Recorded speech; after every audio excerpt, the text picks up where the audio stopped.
নামাজের কথা বললে ঠিক আছে, কিন্তু নামাজের শিক্ষায় ওরা নেই।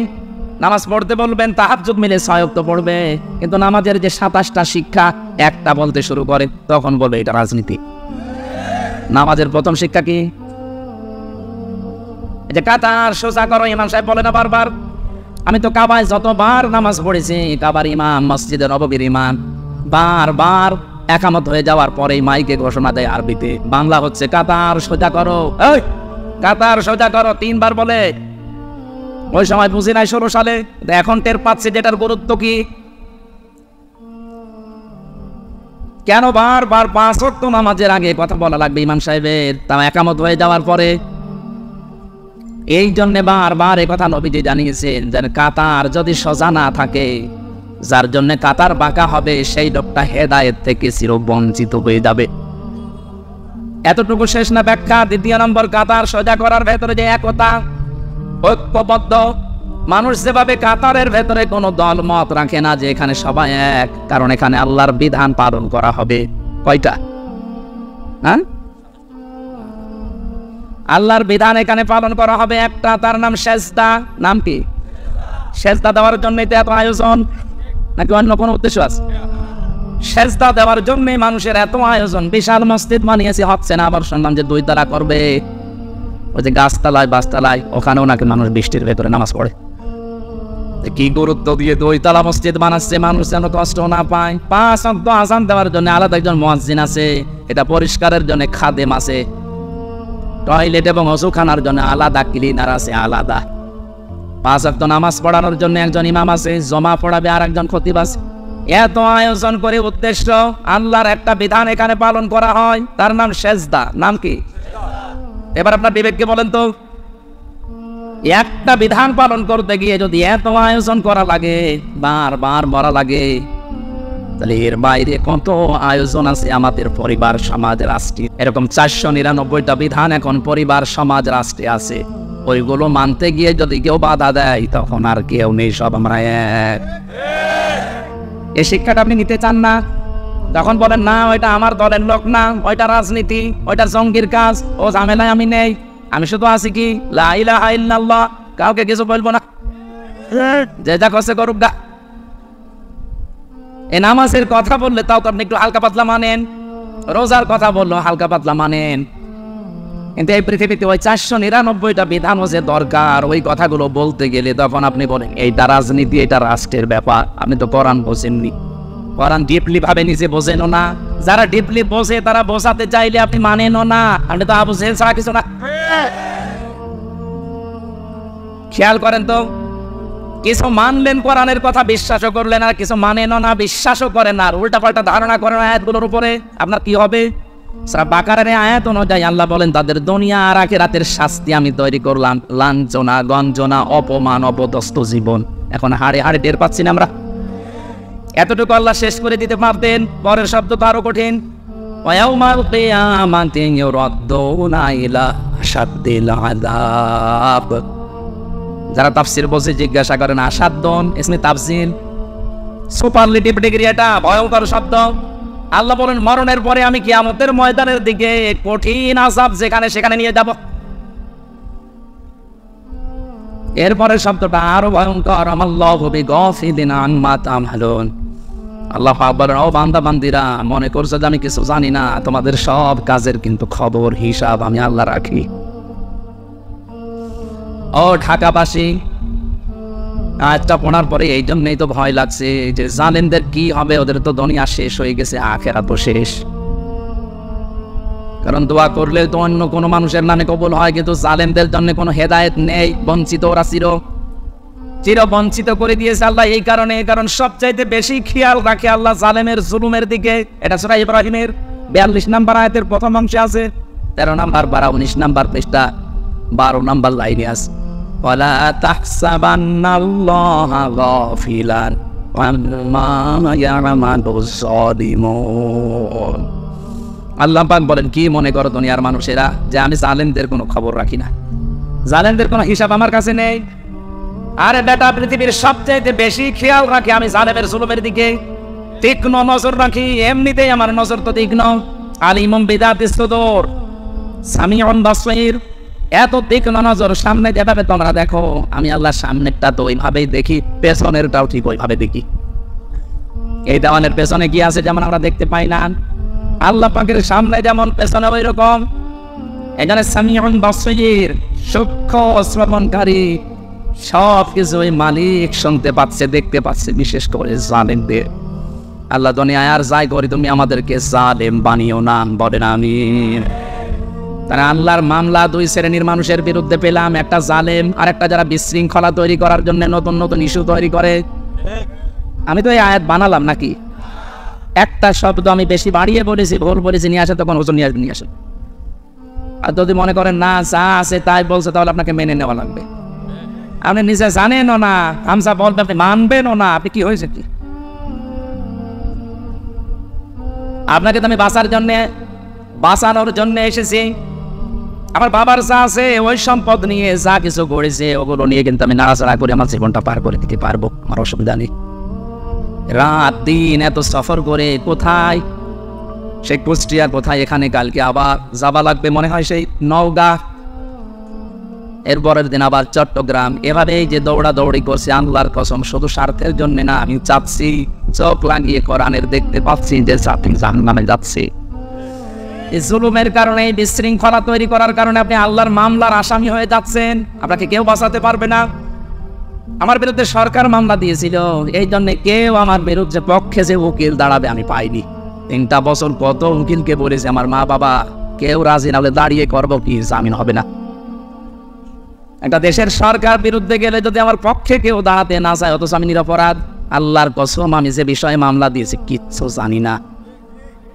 এরপরও মিথ্যা যারা জানে, তারপরও আমার পক্ষে কেউ নেই, অথচ এত কোটি কোটি ভক্ত এই দেশে। আমার মনে হয় সারা পৃথিবীতে যেখানে বাঙালি আছে, সেখানে মোবাইলে কয়েকজনের যদি তাফসির চলে, তা আমার ওয়াজ চলছে।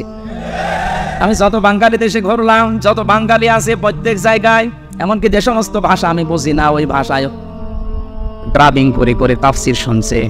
হয়তো সাইদি সাহেবের, আমি জানাসারির, নাই আমির হামজার। এত ভক্ত থাকার পরও একজনও বলতে পারে না যে না দাঁড়ান আমি টাকা দেবো, কেউ নেই। দাঁড়াতে চাইলেও দিতে চাই না, ভয় পায় যে হবে না, কারণ এর বিরুদ্ধে তো আর সলিমতি গলিমতি মামলা দিয়েছে রাষ্ট্র। আপনার কি একটু ভয় আসে না? একটা রাষ্ট্র বিরুদ্ধে গেলে যদি হামজার এত ভক্ত থাকার পরও 3 বছরে কেউ জামিন করাতে না পারে, আপনি যা করছেন, আপনি যা করেছেন, আপনার বিরুদ্ধে হামজা মামলা দেবেন, আপনি আল্লাহর মামলার আসামি। আপনাকে নিয়ে আমার ভয় হচ্ছে, চিন্তা হচ্ছে। এরকম ভয় এবং চিন্তায় যেন সামনে আর কেউ না পড়ে, এই জন্যই তো সতর্ক করছি। হ্যাঁ, গুনাহগার তো আমরা সবাই, গুনাহ করেন, কিন্তু মাপ চান, কিন্তু জুলুম করবেন না। ইত্তাকি দাওয়াতাল মাজলুম ফাইন্নাহা লাইসা বাইনাহু ওয়া বাইনাল্লাহি হিজাব। সবচাইতে বেশি সতর্ক থাকবা জালেমের, সবচাইতে বেশি সতর্ক থাকবা পৃথিবীর মানুষেরা মজলুমের বরদোয়া থেকে। কারণ মজলুমের বরদোয়া আর আল্লাহর ভেতরে কোনো হিসাব নেই, পর্দা নেই। ও কিছু বললেই কবুল হয়ে যায়। হয়তো কবুল হতে 2 একদিন দেরি হয় নাই, তুমি সঙ্গে সঙ্গে হয়, এতটুকু তাছাড়া হবে। মজলুমের তো আল্লাহ ফেরত দেয় না, এটা ফেরত দিলে হাদিস মিথ্যা হয়ে যাবে। জেলখানায় ছোট হুজুরটা আমার সাথে ছিল, রাফিকুল ইসলাম মাদানি। পরপর যে জুলুম হয়েছিল ওই সময়ে বাস্তব কথা বলছি। আমারে বলছে হামজা ভাই, আমার হাতির ছেলেরা 12:30 1টার দিকে নিয়ে গেছে চোখ বেঁধে, পড়া উলঙ্গ করেছে। আমারে হাতের ওপর একটা সিগারেট ধরিয়ে দিয়েছে, একটা অর্ধ উলঙ্গ মেয়ে লোককে আমার পাশে দাঁড়িয়ে ছবি তুলছে, এইটা ছেড়ে দেবো। যে হুজুরের চরিত্র এরকম। মোবাইলের ভেতরে উল্টা পাল্টা নাচ গান, বিভিন্ন জিনিস ডাউনলোড করে করে ওগুলো ছড়িয়ে দেবো যে হুজুরের মোবাইলে এগুলো পাওয়া যায়। এমন অসহায় ওই সময়, কারণ 2টা রাস্তায় ব্লক করা। 12:30টার পরে যেন ইমার্জেন্সি কাজ চলছে, কেউ এখানে না আসে। কি ইমার্জেন্সি কাজ চলছে দেখছে? মাজলুম কি আমি সেইটা বোঝানোর জন্য এটা বললাম, কারণ আমি শুনেছি ওর কাছে। শেষেও বলছে, এক এসআইকে জিজ্ঞাসা করলাম যে ভাই আপনারা যা করছেন এটাকে হারুন স্যার জানে? 3 ইঞ্চি হারুন বলছে জানে না, মানে হারুনই তো করাচ্ছে। অথচ রিমান্ডে থাকতেও কত ভালো ভালো কথা আমার সাথে বলছিল, কত ভালো আচরণ দেখাচ্ছিল। তলে তলে যে এত বড় ক্ষতি করবে আমি বিশ্বাসও করতে পারি না। এই জন্যে জিজ্ঞাসা করলাম যে হারুন স্যার এটা জানে না, মানে উনি করাচ্ছে। সে এত অসহায় আমার কাছে মনে হচ্ছিল ওই সময়, যে আমার তামাম পৃথিবীতে মনে হয় আল্লাহ বাদে আর কেউ নেই। কিসের মা বাবা, আত্মীয় স্বজন, দলের লোক সব শেষ। ওই মুহূর্তে দোয়া করেছে, আল্লাহ আমাকে যেভাবে যা কিছু ওরা দেখেছে, যারা যারা এর সাথে জড়িত, ওদের সব কিছু এভাবে তুমি দেখিয়ে দিও। আল্লাহ যে কবুল করেছে তার প্রমাণই হারুন। যদি মিথ্যা মনে হয়, আপনি 3 ইঞ্চি শোনেননি? তাম দুনিয়ার মানুষের ভিডিও দেখে ওরা এখন বাইরে আসার কোনো কায়দা আছে? বাইরে আসলে তোমার পিটিয়ে মেরে ফেলবে, আর বের হলেই আওয়াজ শোনে 3 ইঞ্চি। কি একটা আওয়াজ বলেন! মহিলারা পর্যন্ত আওয়াজ দিচ্ছে 3 ইঞ্চি। ছোট হুজুরটার মনে হয় 2 ইঞ্চি না, কিন্তু এর কি হইবে?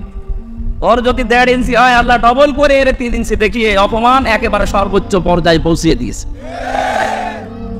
এই জন্য সতর্ক থাকবেন, আপনার দ্বারা কেউ যেন মাজলুম না হয়, জুলুমের শিকার না হয়। এটা গুরুত্বপূর্ণ বিষয়। আল্লাহ আমাকে সহ যারা আমরা এখানে এসেছি এই বিষয়টাই খুব সেন্সিটিভ থাকার তৌফিক দেন, বলেন আমিন। আমরা দরুদ পড়ছি, সালাম পাঠাচ্ছি মুহাম্মদ রাসূলুল্লাহ সাল্লাল্লাহু আলাইহি ওয়াসাল্লামের প্রতি। আজকে যে সূরার কয়েকটা আয়াত পড়লাম, সূরার নাম 3। কি সূরা? বলেন 3-এর কয়েকটা ব্যাখ্যা আমি তাফসিরে পেয়েছি। 3 হচ্ছে একটা মসজিদের নাম। হযরত নূহ আলাইহিস সালাম তার নৌকাকে যে পাহাড়ে ভিড়িয়েছিলেন, যদি পাহাড় বলা হয়। কি পাহাড়?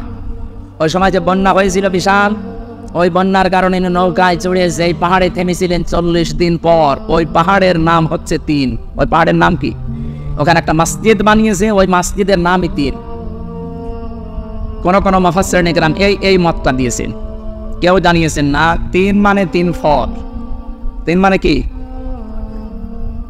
এটা ডুমুর ফল বলা হয় বাংলায়, যেটা এইটা। এটার গণাগণ কিছু আছে তাফসিরে। কোন মানুষের যৌবন যদি নষ্ট হয়ে যায়, ওরা কোরআন শরীফে এই শব্দটা আল্লাহ 8 বার নিয়েছেন। কয়বার? এই 8টা ডুমুর মানে আমাদের এই আশপাশ জেলায় বা আশপাশ দেশে, যে ভারত, পাকিস্তান, বাংলা, এই ডুমুর না, এটা সৌদি আরবে বেশি হয়, মধ্যপ্রাচ্যে। ওই সমস্ত পাহাড় অঞ্চলে যেগুলো হয় বেশি, পাথরের পাহাড়ের ভেতরে এগুলো হয়। এই ডুমুর ফল 8টা। আর জাইতুন, যেটা জলপাই বলা হয়, এটা পুরা কোরআন শরীফে মনে হয় 11 বারের উপরে ব্যবহার হয়েছে। আমার এখন সঠিকটা মনে আসছে না। যাক, আপনি তাফসিরে এই সূরা 3-এর তাফসির দেখলেই পাবেন। এই ফল এই দুইটা যদি কেউ মধুর সাথে মিশিয়ে খেজুর দিয়ে সকালবেলা খেতে পারে, আস্তে আস্তে তার হারানো যৌবন ফিরে পাবেন। বুড়ো মানুষ আবার এটা করতে চান না। আর এই যে মানিক্কা, এই মানিক্কা যদি খায়, ও জিনিসই বুঝে গেছে, ও খেয়ে করবে কি? ওর জিনিস আর নেই, এখন অপারেশন চলছে ওই জিনিসে। একটা মানুষকে আল্লাহ কত ধরনের অপমান করতে পারে, এর জীবনী না দেখলে আমরা টের পাতাম না। এটা সুপ্রিম কোর্টের একটা বিচারপতি, তারে যে যা পারছে তিল ঘষে দিতে আছে। একটা মানুষের রাগ কোন পর্যায়ে গেলে এই ধরনের মানুষকে কিল ঘষে দেয়, আবার শুয়ে রেখেছে কলার পাতার উপর। একটা জাজিং দিলেও তো হয়। এই দেখেন, এখানে বড় কবিরাজ বসে আছে, হাফেজ মাওলানা আলহাজ আব্দুল জলিল, অনেক বড় কবিরাজ। আপনাদের এলাকায় থাকে কোন জায়গায় জানো? আল্লাহ রাব্বুল আলামিন 3 জাইতুন এগুলোর কসম কেটে কিছু গুরুত্বপূর্ণ জিনিস আমাদের দৃষ্টি আকর্ষণ করেছেন। ওয়াত-তিনি ওয়াজ-জাইতুনি ওয়া তুরি সিনিনা ওয়া হাদাল বালাদিল আমিন। এই যে জাইতুন, যে শব্দটা আমি তাফসিরের ভেতরে পেয়েছি ইবনে কাসিরে, হযরত মুসা আলাইহিস সালাম, হযরত ঈসা আলাইহিস সালাম, এটা যে মসজিদ নিয়ে এখনো পর্যন্ত গন্ডগোল থামে না, বাইতুল মুকাদ্দাস, ওখানে যে মসজিদ আছে এই মসজিদের নাম হচ্ছে জাইতুন। কোন তাফসিরে পেয়েছি আল্লাহ এই সমস্ত কথা কসম দিয়ে দিয়ে বলছিলেন। ওয়াত-তিনের আগে ওয়া আছে, এটা ওয়ায়ে কসমিয়া। এখানে শিক্ষা কি? আমি যতগুলো তাফসিরে এই ওয়ার সাথে মিলিয়েছি, মুফাসসিরিন ইকরাম লিখেছেন আল্লাহ কসম দিয়েছেন কেন? কারণ যে বিষয়টা উনি বোঝাতে চাচ্ছেন, ওই বিষয়টা মানুষের জীবনের সাথে সম্পর্কিত। যে বিষয়ের সাথে সম্পর্কিত আলোচনা আল্লাহ করতে চান, ওই বিষয়ের কসম আল্লাহ আগে দেন। মানুষের জীবনের সম্পর্ক যেহেতু সময়ের সাথে, এই জন্য সময়ের কসম দেওয়ার আগে আল্লাহ ওয়া ব্যবহার করেছেন, ওয়াল আসরি, সময়ের কসম। যে বিষয়টা আমি আবার বলছি, উনি যেটা জানাতে চায় ওই বিষয়টার আগে উনি কসম করেন মানুষকে সতর্ক করার জন্য। আমরাও তো দুনিয়ায় কসম করি বা করব কার নামে?